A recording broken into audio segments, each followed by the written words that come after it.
Photo by Mike CoppolaGetty Images If you've seen a sci-fi fantasy film in the past 30 years, chances are you've seen Doug Jones transform himself into some of the most recognizable creatures captured on celluloid, even if you never quite knew it was him. The actor has played a Fishman mutant in the Hellboy movies, a friendly zombie in Halloween classic Hocus Pocus, the titular superhero in Fantastic Four: Rise of the Silver Surfer, and the nightmare-inducing Pale Man in Pan's Labyrinth, among many, many others. He'll soon play a different Fishman in Guillermo del Toro's festival favorite The Shape of Water, out December 8th, and can be seen as Alien Saru on CBS All Access Star Trek Discovery. To celebrate Halloween, Rotten Tomatoes enlisted Jones, movie monster extraordinaire, to pick the 5 favorite movie monsters that influenced his career, and to reflect on 5 of his own favorite characters as well. Gene Bentley for Rotten Tomatoes. You mentioned the 2 Fishmen you've played. They're Abe Sapien from Hellboy, and what's the other one? Doug Jones. The most recent one, my most recent Guillermo del Toro film, which is coming out December 8th, of course, which would be The Shape of Water, and I play the amphibian man in that. He doesn't have a name, so they just call him the Amphibian Man.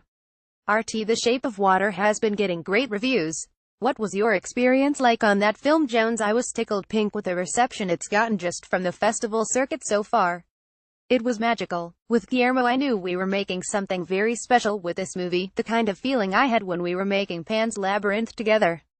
This is my 6th movie with him, but most of them, the other 4, have been big-budget things. We did Hellboy 1 and 2, and Crimson Peak and Mimic.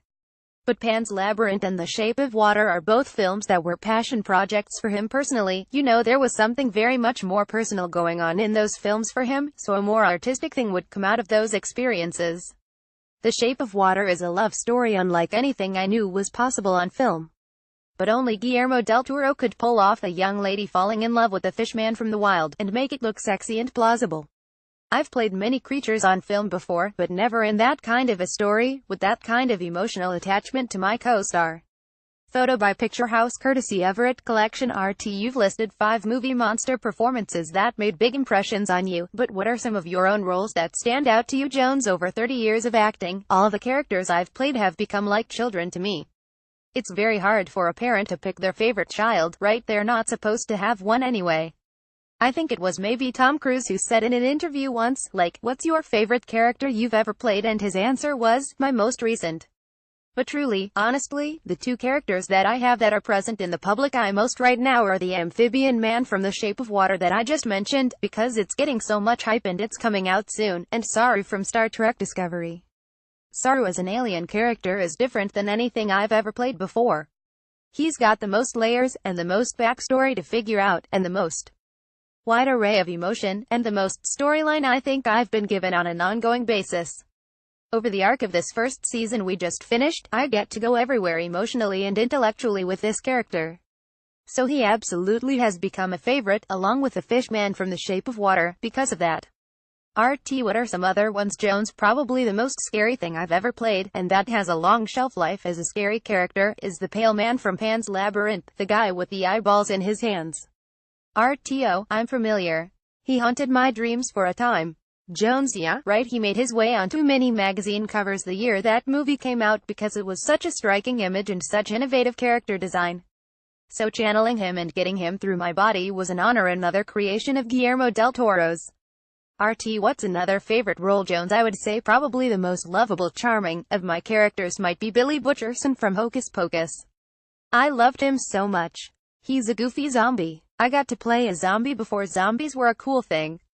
He was goofy and floppy, and could relate to the kids in the movie, and it was in a Disney, family-friendly, fun film that also has had a very long shelf life. It comes back around this time of year, every year, with high-rotation television play. Even revival theaters are putting it up all the time. It's playing at the El Capitan Theater right now in Hollywood. So that movie lives on and on and on. I just adore Billy. Photo by Universal courtesy Everett Collection. I would say, for overall physicality, and what I had to put into a character, Abe Sapien from the Hellboy movies. In a comic book movie setting I had to make a Fishman mutant believable, but with a heightened comic book sensibility, so that was quite a challenge for me. He's wordy, he's intelligent, he's well-read, he's cultured, he's a gentleman, so to make all that happen in a Fishman body he was one of my biggest challenges, and the way the public has taken to him is wonderful.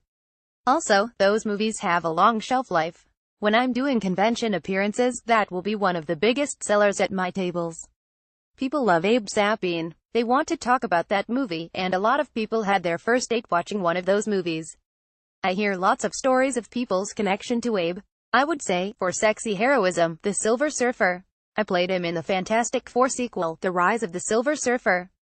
That was probably the best physique I've ever been given, and I say given because I didn't earn it. It was sculpted on me with a rubber suit, right? So at the end of the day I had to give that amazing body back to the people that made it. Which is unfortunate. RT even just temporarily, that's got to feel good. Jones right. Oh my gosh, yeah. It's funny because when people know me just as the Silver Surfer, and they haven't really looked me up to find out anything else I've done or what I look like in real life, and they're meeting me at one of those fan comic book conventions, the look on people's faces. Oh wait, did you play the Silver Surfer? Where is he? I'm sitting at the table, this skinny old man in a tie, in a vest. Going, hey, it's me. I'm sorry, that's all you get today.